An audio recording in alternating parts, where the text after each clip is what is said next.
nosso prazo termina em 2019.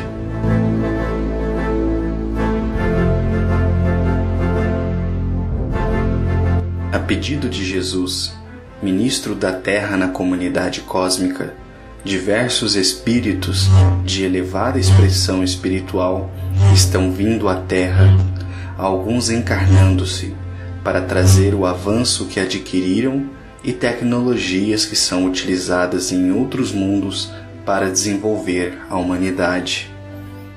Um dos primeiros campos de atuação será a saúde. Eles desenvolverão órgãos sintéticos sem risco de rejeição, acabando, em definitivo, com o sofrimento daqueles que precisam recorrer a um transplante. A presença desses espíritos causará uma nova onda de progresso, um acelerado desenvolvimento de todos os setores humanos e em conformidade com a harmonia necessária para a elevação do planeta na escala dos mundos. O mesmo se dará no Brasil, especialmente no que se refere à política. Já estão encarnados espíritos que foram preparados na espiritualidade, entre eles Emmanuel, mentor espiritual de Chico Xavier, e que terão influência muito grande na transformação cultural e política do Brasil. Essa transformação será tão grande que soará inacreditável, e mesmo a comunidade internacional se impressionará de ver o quanto o Brasil progredirá socialmente. Esse processo deve se intensificar na década de 2040. Outros tantos espíritos de elevada hierarquia estão se movimentando em outros pontos do planeta, auxiliando os diversos países a lidarem com seus problemas internos e também com o conflito entre nações. Talvez nunca a espiritualidade como um todo tenha trabalhado tão intensamente para favorecer ao homem a mudança real e efetiva. Entretanto, da mesma forma que as forças do bem se organizam e operam, as forças das trevas também o fazem. Espíritos com grandes conhecimentos e inteligência, mas cujos corações ainda são frios pelo desinteresse no bem, se organizam em verdadeiros batalhões, exercendo grande pressão e domínio em certas regiões do planeta. O desenvolvimento dessas inteligências é tão grande que eles conseguiram dominar a técnica da reencarnação, e em determinadas partes do mundo, especialmente no Oriente Médio, a influência que exercem é grande a ponto de conseguirem reencarnar espíritos inferiores para atender os objetivos que possuem. Nesses locais, a presença das trevas é tão constante que promove uma espécie de elevação do umbral, onde os encarnados praticamente transitam entre os espíritos perturbados e perturbadores, que estão nas esferas espirituais mais baixas. As barreiras que separam a esfera da carne das dos espíritos inferiores ali é mais tênue que em qualquer outro lugar do mundo. Esse adensamento trevoso dificulta sobremaneira a atuação dos espíritos esclarecidos e do bem. O próprio ambiente se torna impróprio para suas manifestações, o que favorece ainda mais o domínio das trevas.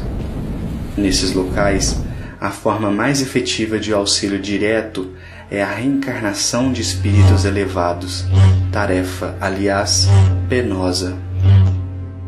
É isto que ocorreu com Eurípides Barçanufo, que recebeu da alta espiritualidade a tarefa de se encarnar em meio aos sofredores dessas regiões de conflito, a fim de levar um pouco de amor e, quem sabe, aquecer alguns corações. Mas, por que essa mobilização? Por que espíritos de tão elevada expressão estão vindo, sabe-se lá de que parte do universo, o que não deixa de ser também uma espécie de sacrifício, nos ajudar a evoluir, e por que almas tão elevadas como Eurípides Barçanufo tiveram que fazer sacrifícios tão pesados nesse momento da história humana. Como já havia dito Chico Xavier na década de 1970, uma reunião de espíritos de expressão cósmica, responsáveis pelo nosso sistema solar, juntamente com Jesus, representante espiritual da Terra, deliberaram um prazo de 50 anos, a contar da chegada do homem à Lua, em julho de 1969, para que a humanidade aprendesse, enquanto coletividade, a viver sem se destruir. Se isso fosse possível, a humanidade entraria numa nova fase de progresso e aceleração vertiginosa de desenvolvimento. Mas, se falhasse, se as nações entrassem em conflito, especialmente de ordem nuclear, então sofreríamos um atraso nunca antes visto. A fase que atualmente vivemos é de sinal vermelho. Espíritos inferiores estão se organizando nos planos inferiores e migrando para a Europa, como ocorreu na Segunda Grande Guerra, influenciando a mente coletiva, e a chance de uma nova guerra se torna cada dia mais factível. A espiritualidade amiga procura cercar pessoas cujas influências possam ser positivas, como é o caso de Dalai Lama e do Papa Francisco, espíritos bons e com poder de influência a mudar o rumo e a cabeça de muita gente. Pessoas que vieram à Terra espalhar amor, bondade e caridade, ao contrário de tantos outros líderes religiosos que, plantando ódio no coração dos adeptos, cairão. O conflito entre Rússia e Ucrânia é visto com preocupação pela espiritualidade, pois nos bastidores há também outros países e interesses. A luta pelo poder, por terra, por domínio econômico, pode envolver países como a China, Índia, as Coreias, Japão, Estados Unidos, e desencadear uma nova sede de poder capaz de levar nosso mundo a uma era de sombras espessas. Desta vez, porém, os recursos bélicos são muito maiores do que nas guerras anteriores. Uma guerra de grandes proporções fatalmente faria uso de armas nucleares, hoje milhares de vezes mais potentes do que as que destruíram Hiroshima e Nagasaki no Japão. Os recursos que não fossem consumidos na guerra, que seria rápida dado o poder de destruição, seriam consumidos nas tentativas de reestruturação dos países. Mas o temor da espiritualidade é que o uso dessas armas desencadeie um inverno nuclear capaz de afetar todo o mundo, aniquilar a maior parte das espécies animais e vegetais e transformar o planeta num grande deserto gelado. Se tal ocorresse, a Terra não ascenderia na escala dos mundos, não se transformaria no mundo de regeneração, mas, ao contrário, voltaria ao status de mundo primitivo. O que restasse da humanidade encarnada provavelmente voltaria ao estágio das primeiras civilizações. Todas essas informações soam apocalípticas e ficcionais, mas asseguraram-nos os espíritos de que é um futuro plausível, cujo risco é iminente.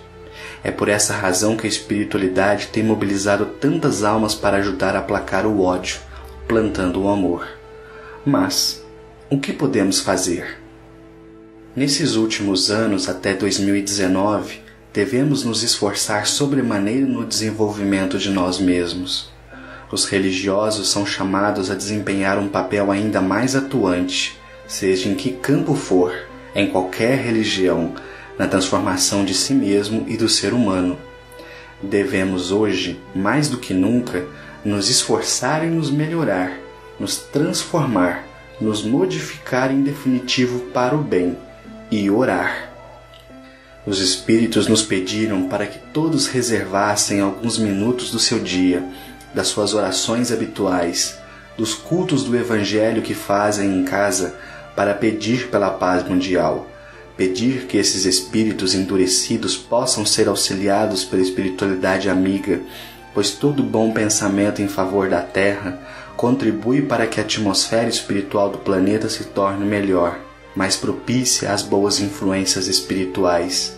Não devemos subestimar a força do pensamento, e especialmente a força do pensamento positivo e no bem.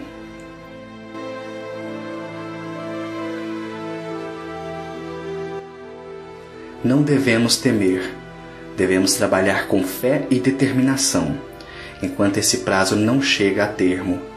Devemos apoiar a espiritualidade com nossas orações, nossas atitudes e, se possível, espalhar essa mensagem para que mais pessoas tomem ciência da gravidade do período em que nos encontramos.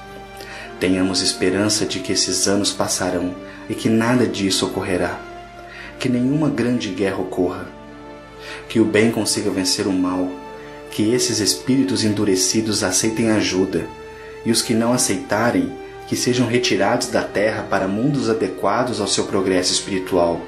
E que toda essa angústia se torne apenas uma lembrança na era de felicidade e paz que nos aguarda, se conseguirmos resistir. Esta mensagem nos foi passada pelo Pai Cipriano das Almas, através do médium Adão Neto. O texto é de Leonardo Montes, e todas essas informações foram obtidas na Casa de Caridade Irmãos de Luz, localizada em Uberaba, Minas Gerais.